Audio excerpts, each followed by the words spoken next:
soon to be Penn State College. Very excited. Yep, Penn State Barron. Barron, yes, very, very good. But he's going to give a talk today on the American Revolutionary Heroes and their effects on Greene County today. So would you right now stand, please, and let's say the Pledge of Allegiance. My name's Jackson, and I went to West Greene, like she said. She was my second grade teacher, so I've known her for a while. My presentation today is on the Revolutionary War and how it impacted the Greene County area. And I think the thing I liked most is when I was researching which people impacted Greene County the most. All of them served in the war in one way or the other, whether they were in charge of a fort or just served in the Continental Army. Because back then it seemed like it was more of a necessity to serve if you wanted to keep your land, keep your property, and it wasn't. Today we have a lot more freedom, and it's more of a choice, not as many people have to go, but back then in the early days before it was, when we were still colonies, it was pretty much a necessity for everybody to go fight if they wanted to keep what they had here. So that was my favorite part, is that everybody listed helped one way or another. And the first guy is Colonel John Minor. He's also known as the father of Greene County. He was the guy that really did the most to help in the creation of Greene County from separation from Washington County. He settled in what is now the Greensboro area in 1764. He was one of the earlier settlers in the area. He served as a colonel during the Revolution under General Zachariah Morgan. And if I remember right, let's see if I can get this right. As Zachariah Morgan was advancing, John Minor advanced with him, so as he went up in the ranks, he followed him. That's just a little side note, but I thought that was neat that they stayed together. And he was put in charge of Garrard's Fort and Stotler's Fort in what is now Blacksville during the war. And he later joined the Pennsylvania legislature representing Washington County. And that's how he kind of got his hand into leading the way for making Greene County, separating from Washington County.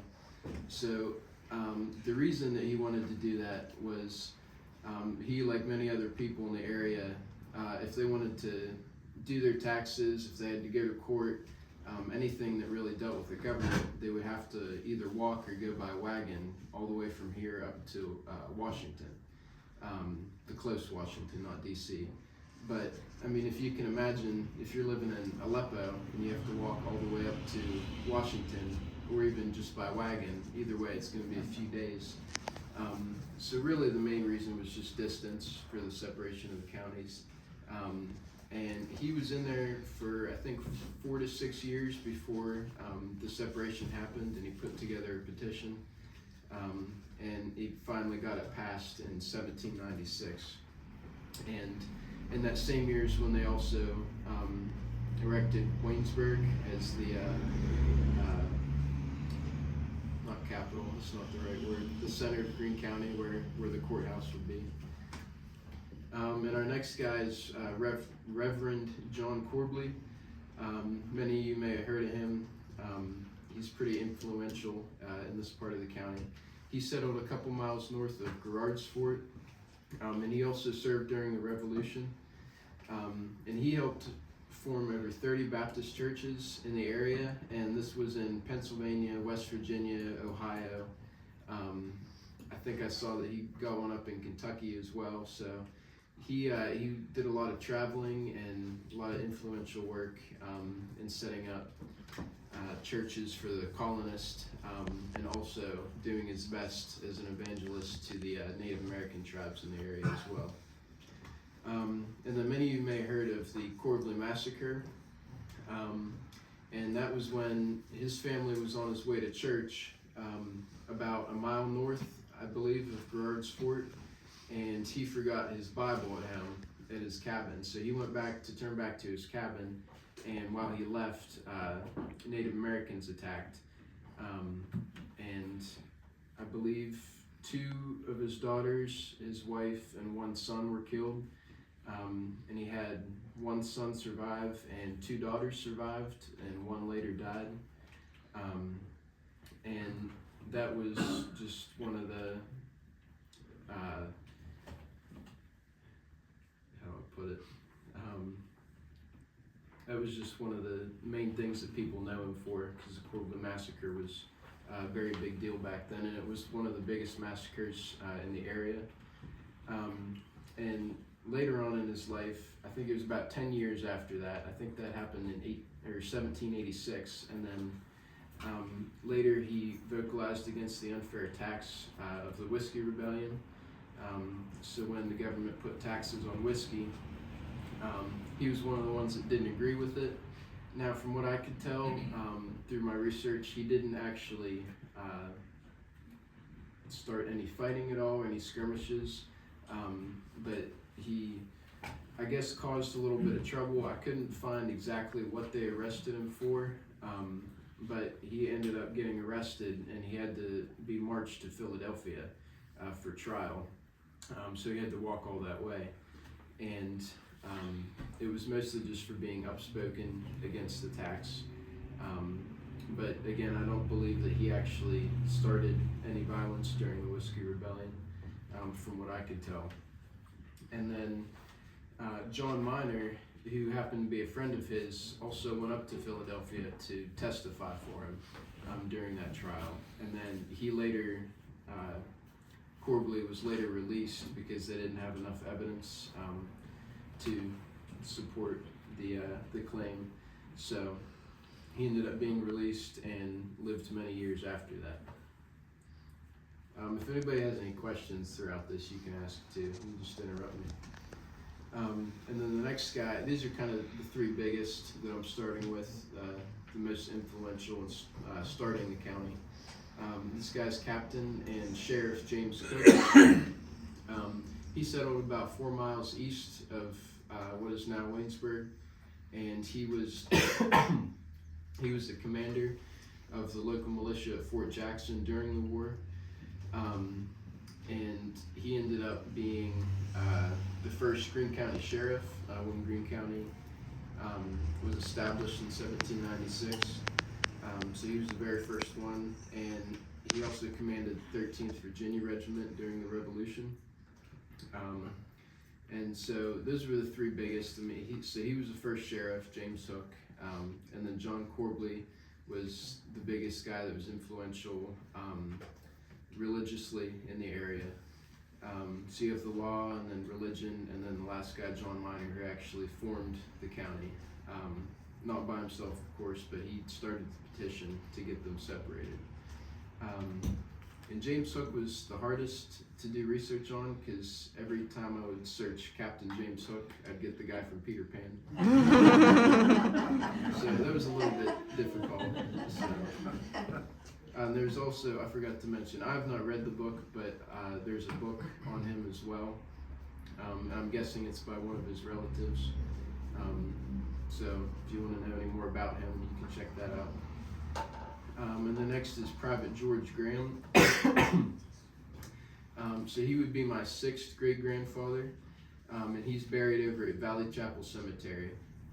And he served during the Revolution as a private in Captain Shaver's company, Continental Army, and he settled near Waynesburg after the war.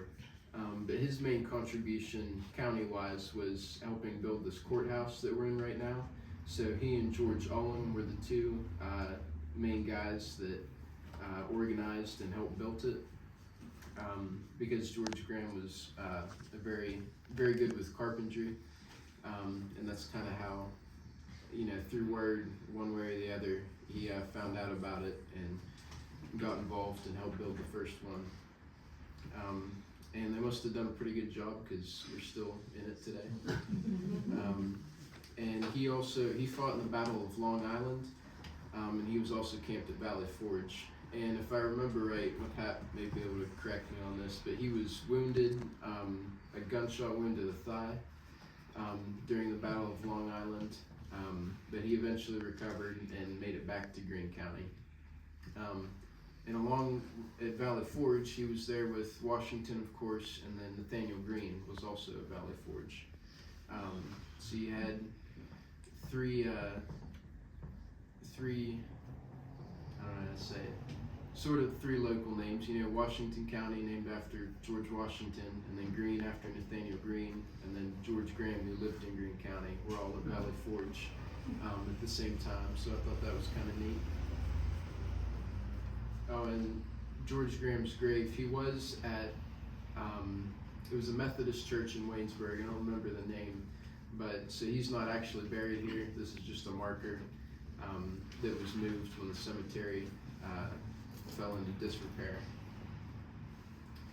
And then the next guy is, of course, General Nathaniel Greene. So, of course, he's the guy that the county is named after.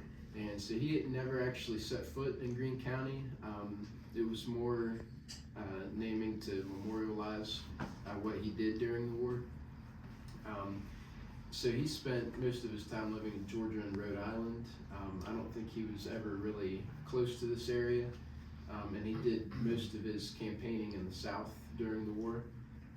The county was named after him 10 years after his death for his efforts in the South. And he was also nicknamed the Savior of the South because he was able to outmaneuver the British instead of directly fighting them, because they were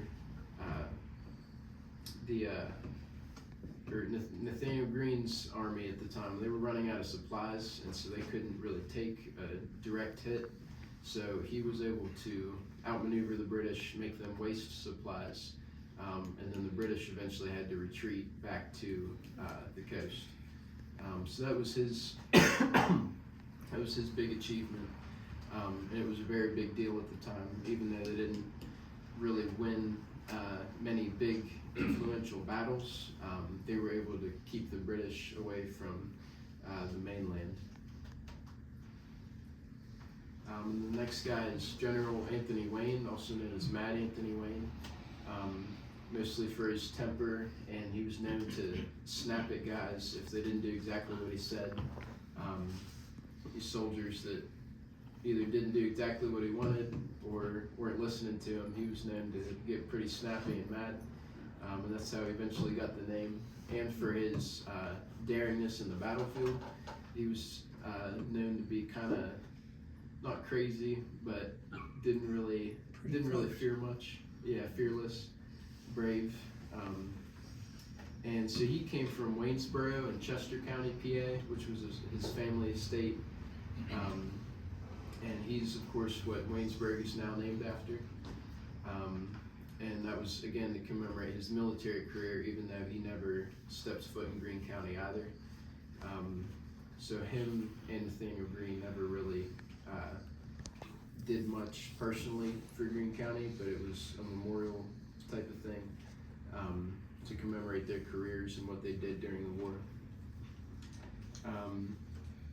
But his most famous victory was the Battle of Stony Point in New York, where I believe it was right at midnight that they went to attack the British to regain this fort, and they charged using only bayonets.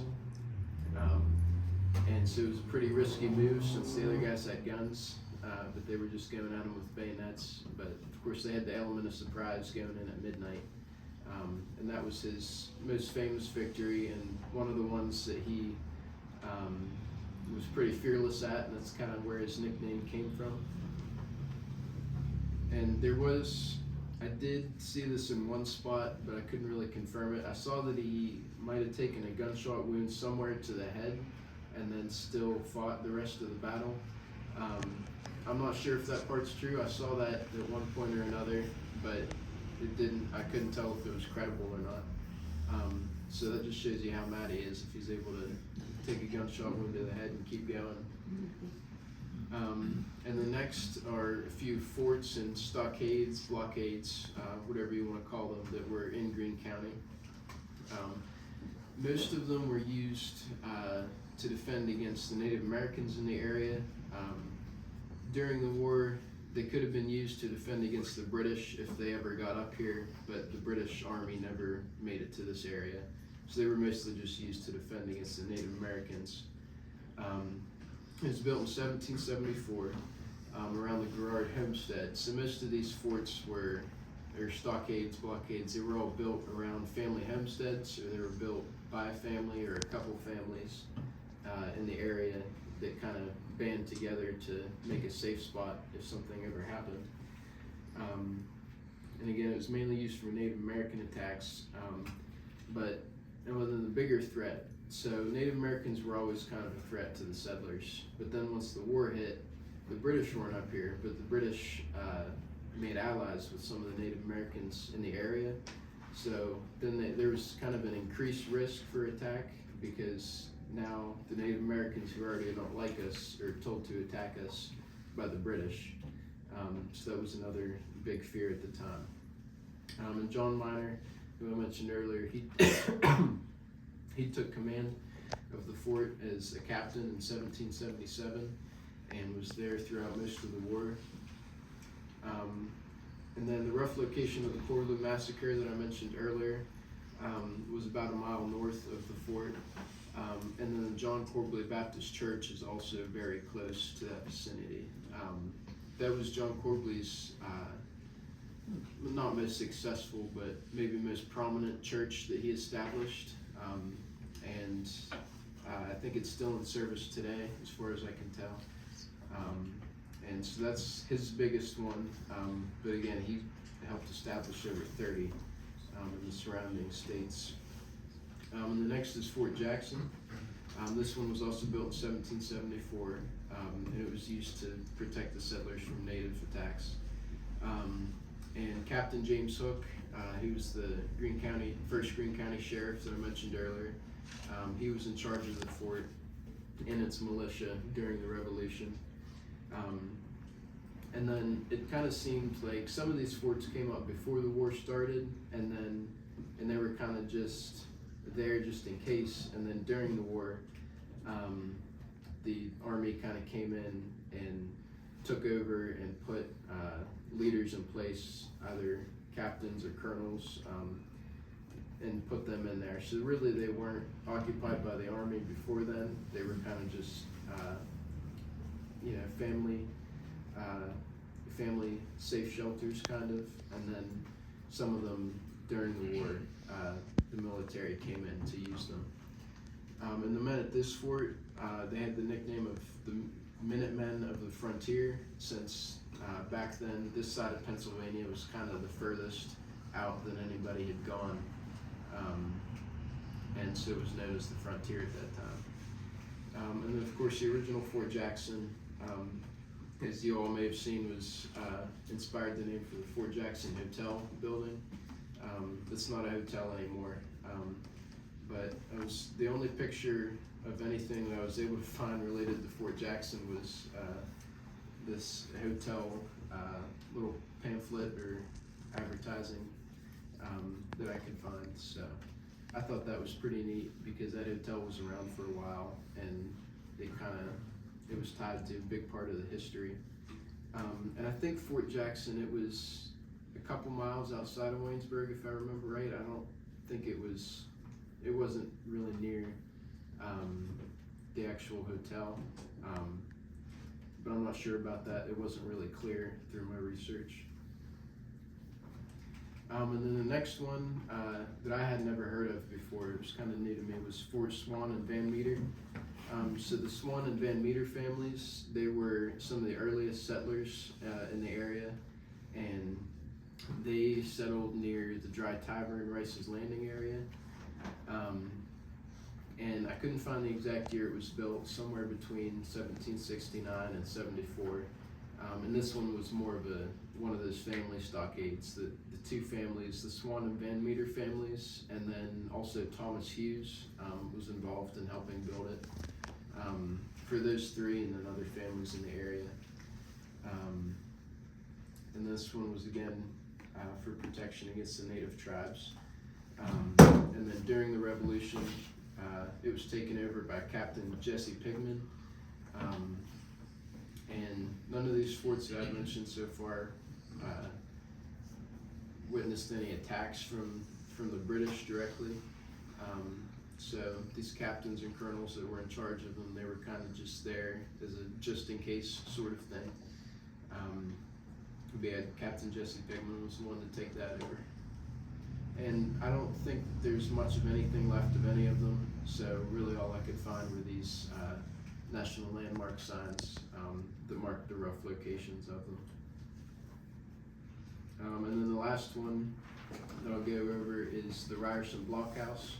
So you guys may have seen up on the up in Jacktown on the hill up there by the playground, there's this sign that commemorates 3 blockhouses that were built by Captain James Paul's company. So if I understood it right, that's not right where the blockhouse was, but it was kind of to represent 3 different ones that were in the vicinity. And this one was built later than all the other ones. It was in 1792 to defend against Native American raids, because for whatever reason that year and a couple years before, the Native Americans ramped it up and started attacking more and more. So they felt like they needed to build more forts again. And then on April 17th, 1792, there were some soldiers that were coming up from the Thomas Ryerson Mill, transporting materials to one of the blockhouses, and they were attacked by Native American War Party. And as far as I can tell, that is probably the furthest extent of a battle in Greene County that happened during the Revolutionary War times. There were a couple of other smaller Indian or Native American skirmishes or ambushes, but that was the closest thing that they got to a battle. So these forts were more just for, again, a just-in-case sort of thing, and they weren't really expected to be used that much. So those are my sources, and that's all I got. So if anybody has any questions, I'll do my best to answer them. John Corbly and John Corbly's wife and infant, there's a gravestone in the George Ford Cemetery. For John Corbly? Did you see it? I saw that they had made him a new one. It said under the Indians, Tommy Hawk, and it's spelled Tommy. Me and my babe, I've read it many times, but I haven't been there for a long time. They have a memorial stone up there too for the massacre. It's right across from where the memorial is. Okay. Any others? Yeah. Yep. Fort Jackson was on Green Street in Waynesburg. Yeah, Was right it? where Jack Delaney, right There's a there. monument on it. Jack Delaney, by the By church. the Nazarene Church. Okay. It was there. Okay. So it was like, but it wasn't. It'd be on the right side, I mean, going down Green Street. Okay. You can ask Luke. It looked over on 10 Mile, but the railroad wasn't there, of course. Yeah, I couldn't find, when I was researching exactly, nothing was really clear. It went anywhere from like half a mile to 2 miles, so I wasn't really sure, but yeah. Have you read L.K. Evans' book, No, Pioneer History of Greene County? no. You should. It has a lot about Fort Jackson. I'll check that one out. That sounds good.